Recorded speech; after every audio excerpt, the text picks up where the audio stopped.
ചോദ്യം ചെയ്യപ്പെടാത്ത ക്യാപ്റ്റൻ പിണറായി വിജയന്റെ പാർട്ടിയിലെ പിടി അയയുകയാണോ? ഡൽഹിയിൽ പിണറായിയുടെ മുഖത്തു നോക്കി കേന്ദ്ര കമ്മിറ്റി ചോദിച്ച ചില ചോദ്യങ്ങൾ. പിണറായി മടങ്ങുന്നത് ക്ഷുഭിതനായി. കേരള CPM-ൽ ഇനി വൻ പൊട്ടിത്തെറി. കേരള രാഷ്ട്രീയത്തെ പതിറ്റാണ്ടുകളായി നിയന്ത്രിച്ച CPM-ന്റെ ഒരേയൊരു ക്യാപ്റ്റൻ പിണറായി വിജയന്റെ കാൽച്ചുവട്ടിലെ മണ്ണ് ഒലിച്ചു പോവുകയാണ്. അതെ എന്നാണ് ഡൽഹിയിൽ നിന്ന് വരുന്ന വാർത്തകൾ വ്യക്തമാക്കുന്നത്. ഡൽഹിയിൽ നടക്കുന്ന CPM കേന്ദ്ര കമ്മിറ്റി യോഗത്തിൽ പിണറായി വിജയനെതിരെ ഇതുവരെ ഉണ്ടാകാത്ത തരത്തിലുള്ള ശക്തമായ വിമർശനങ്ങളാണ് ഉയർന്നിരിക്കുന്നത്. വെറും വിമർശനങ്ങളെന്ന് പറഞ്ഞൊഴിയാനാവില്ല. പാർട്ടിക്കുള്ളിൽ പിണറായി വിജയൻ അനുഭവിച്ചിരുന്ന അപ്രമാദിത്വത്തിന് കടുത്ത തിരിച്ചടിയേൽക്കുന്ന ദൃശ്യങ്ങളാണ് ഡൽഹിയിൽ കണ്ടത്. മുഖ്യമന്ത്രിയായിരിക്കെ കേന്ദ്ര കമ്മിറ്റിയിലെത്തുമ്പോൾ പിണറായിക്ക് ലഭിക്കാറുള്ള പഴയ സ്വീകാര്യതയും ബഹുമാനവും ഇത്തവണ ഉണ്ടായില്ല. ഇന്ത്യയിൽ CPM-ന് ഭരണമുണ്ടായിരുന്ന ഏക സംസ്ഥാനം കൈവിട്ടുപോയതോടെ ഭരണം നഷ്ടപ്പെടുത്തിയ നേതാവ് എന്ന രീതിയിലാണ് കേന്ദ്ര കമ്മിറ്റിയിലെ പല അംഗങ്ങളും പിണറായിയെ നോക്കിക്കണ്ടത്. ഏറ്റവും പ്രധാനപ്പെട്ട വിമർശനം ഉയർന്നത് പിണറായി വിജയന്റെ മാധ്യമങ്ങളോടുള്ള സമീപനത്തിലും ജനങ്ങളോട് ഇടപഴകുന്ന രീതിക്കുമെതിരെയാണ്. ഡൽഹിയിൽ വെച്ച് പോലും മാധ്യമപ്രവർത്തകരോട് അദ്ദേഹം മോശമായി പെരുമാറിയത് കേന്ദ്ര കമ്മിറ്റിയിലെ ഭൂരിഭാഗം അംഗങ്ങളും ചൂണ്ടിക്കാണിച്ചു. ജനാധിപത്യ സംവിധാനത്തിൽ ജനങ്ങളോടും മാധ്യമങ്ങളോടും കാണിക്കേണ്ട മര്യാദ മുഖ്യമന്ത്രിയായിരുന്നപ്പോഴും ഇപ്പോഴും പിണറായി കാണിക്കുന്നില്ലെന്നാണ് പാർട്ടിക്കുള്ളിൽ ഉയർന്ന പ്രധാന പരാതി. ഇത്ര വലിയ പരാജയം ഏറ്റുവാങ്ങിയിട്ടും ഭരണം നഷ്ടപ്പെട്ടിട്ടും തെറ്റുകൾ തിരുത്താൻ സംസ്ഥാന നേതൃത്വം തയ്യാറാകുന്നില്ലെന്ന കാര്യത്തിൽ കേന്ദ്ര നേതൃത്വത്തിന് കടുത്ത അമർഷമുണ്ട്. പിണറായി വിജയനെതിരെ മാത്രമല്ല, പാർട്ടി സംസ്ഥാന സെക്രട്ടറി MV ഗോവിന്ദനെതിരെയും കേന്ദ്ര കമ്മിറ്റിയിൽ രൂക്ഷമായ വിമർശനം ഉയർന്നു.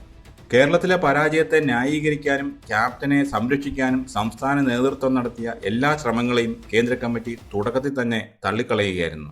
എന്തുകൊണ്ടാണ് ഈ വിമർശനം ഇത്രയേറെ പ്രാധാന്യമുള്ളതാകുന്നത്? എന്തുകൊണ്ടാണ് എപ്പോഴും പിണറായിയെ ഭയന്നിരുന്ന കേന്ദ്ര കമ്മിറ്റി ഇപ്പോൾ പെട്ടെന്ന് തിരിഞ്ഞു നിൽക്കുന്നത്? ഉത്തരം ലളിതമാണ്. അധികാരം പോയതോടെ പിണറായി വിജയന്റെ അപ്രമാദിത്വം അവസാനിച്ചു. നിയമസഭാ തെരഞ്ഞെടുപ്പിൽ നേരിട്ട വൻ പരാജയത്തിന് ശേഷവും പ്രതിപക്ഷ നേതാവ് സ്ഥാനത്തേക്ക് പിണറായി വിജയൻ എത്തിയെങ്കിലും പാർട്ടിക്കുള്ളിൽ ആ പഴയ ഭയമില്ലാതായിരിക്കുന്നു. പിണറായിയെ പെട്ടെന്ന് പ്രതിപക്ഷ നേതാവ് സ്ഥാനത്ത് നിന്ന് മാറ്റിയാൽ അത് പാർട്ടിക്ക് ദോഷം ചെയ്യും. ഇതുകൊണ്ട് മാത്രമാണ് കേന്ദ്ര നേതൃത്വം ഇപ്പോൾ കടുത്ത നടപടികളിലേക്ക് കടക്കാത്തത്. എന്നാൽ തെറ്റുകൾ തിരുത്താതെ മുന്നോട്ടു പോകാൻ കഴിയില്ലെന്ന ശക്തമായ മുന്നറിയിപ്പ് സംസ്ഥാന നേതൃത്വത്തിന് കേന്ദ്ര കമ്മിറ്റി നൽകിക്കഴിഞ്ഞു. കേന്ദ്ര കമ്മിറ്റിയിൽ പിണറായിക്കുണ്ടായ തിരിച്ചടിയുടെ പ്രതിഫലനം കേരളത്തിലാണ് അനുഭവപ്പെടാൻ പോകുന്നത്. പ്രത്യേകിച്ച് CPM-ന്റെ കോട്ടയായ കണ്ണൂരിൽ. പിണറായി വിജയനെതിരെ കണ്ണൂരിൽ കുറച്ചു കാലമായി ഉരുത്തിരിയുന്ന നീക്കങ്ങൾക്ക് ഈ കേന്ദ്ര കമ്മിറ്റി വിമർശനം വല്ലാത്തൊരു ഊർജം പകരും. തങ്ങൾക്ക് കേന്ദ്ര കമ്മിറ്റിയുടെ പിന്തുണ ലഭിക്കുമെന്ന വലിയ ആത്മവിശ്വാസമാണ് കേരളത്തിലെ വിമർശകർക്ക് ഇപ്പോൾ കിട്ടിയിരിക്കുന്നത്. ഇതുവരെ പിണറായി വിജയൻ എന്ന വ്യക്തി കേന്ദ്രീകൃതമായി മാത്രം നീങ്ങിയിരുന്ന കേരള CPM-ൽ ഇനി കൂടുതൽ എതിർപ്പിന്റെ സ്വരങ്ങൾ ഉയരും. പാർട്ടിയിൽ ജനാധിപത്യം തിരിച്ചു വരണമെന്ന് ആഗ്രഹിക്കുന്നവർക്ക് ഇതൊരു സുവർണ അവസരമാണ്. ഇനി വരും ദിവസങ്ങളിൽ കേരളത്തിലെ പാർട്ടി വേദികളിൽ പിണറായിക്കെതിരെ പരസ്യമായ ചർച്ചകൾ ഉയർന്നു വരും. ഇതിനെല്ലാം പുറമെയാണ് കേന്ദ്ര ഏജൻസികളുടെ നീക്കത്തിന്റെ പ്രത്യാഘാതങ്ങൾ. EDയുടെ അന്വേഷണം പിണറായിക്കും കുടുംബത്തിനും നേരെ കൂടുതൽ ശക്തമാകുന്ന സാഹചര്യമാണ് നിലവിലുള്ളത്.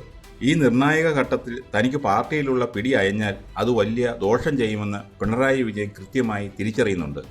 പാർട്ടിയുടെ കവചമില്ലെങ്കിൽ കേന്ദ്ര ഏജൻസികൾക്ക് മുന്നിൽ താൻ ഒറ്റപ്പെട്ടു പോകുമെന്ന ഭയം പിണറായിക്കുണ്ട്. CPM ഇപ്പോൾ വലിയൊരു പ്രതിസന്ധിയിലാണ്. പിണറായി വിജയനെ തള്ളാനും കൊള്ളാനും വയ്യാത്ത അവസ്ഥയിലാണ് പാർട്ടി.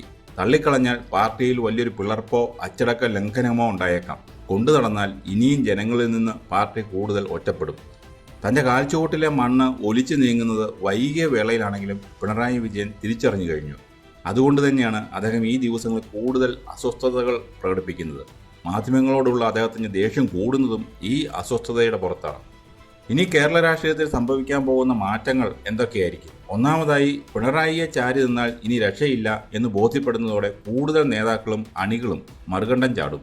പിണറായി പക്ഷത്തു നിന്നും മാറി പുതിയ നേതൃത്വത്തിന് പിന്നിൽ അണിനിരക്കാൻ ആളുകൾ തയ്യാറാകും.